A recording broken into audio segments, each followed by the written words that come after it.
I want to talk to you about accomplishment today because we can only build on success. We need to acknowledge the times that we've overcome something that we were working at and achieved success.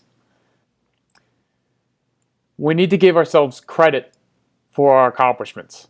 And accomplishments are the result of hard work. We shouldn't be proud of something that came easy to us, like going out and getting the mail. And I read a lot of books, and a quote that I really like by who's this here, Orison Martin. He says, "Success is not measured by what you accomplish, but by the opposition you have encountered and the courage with which you have maintained the struggle against overwhelming odds." I'm going to read that again. Success is not measured by what you accomplish, but by the opposition you have encountered and the courage with which you have maintained the struggle against overwhelming odds. See, it's not what we get, it's what we become in the process. And if you're coming up against real problems, you're developing yourself. If you're working at something and you're struggling to accomplish it, it's feedback. It's not failure, right? It's who you're becoming in the process. It's not success tomorrow. It's success in accomplishment of a worthy ideal. Even if you don't overcome your struggle, as long as you're giving it your best, that's success, no matter the outcome. Let me ask you this.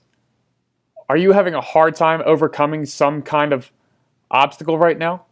Think about a time where you had to work really hard to accomplish something. And let me ask you this. Are you struggling to accomplish anything right now? I know I had a really hard time when I got out of the Army and I had to get a job. I was so used to walking around with my stripes on my collar and not having to listen to anybody except for my commanding officer. People had to stand up and shut their mouths when I walked into a room. I had to humble myself to become an apprentice because I knew I had a lot to learn. It was hard. I was young, but I had seen combat, and I really didn't think that the people that I had to listen to really were deserving of respect. And I had to really humble myself and listen to a lot of the hazing, a lot of the drama that they would try to get a rise out of me because they knew they could. And it was, boy, go get this wrench. And it was not easy for me to humble myself and just do what I was told. I ended up working at that job for 4 years. I earned my master mechanic license and became a master mechanic, and then became a supervisor, and then went on to be a construction manager to lead the largest vertical transportation project in the history of the United States. It's pretty cool. So I'm pretty proud of that and my blue-collar background. My challenge to you is to focus on what you've overcome in your life and the lessons that you've learned, and think of a person on your team that you can help overcome one of their challenges.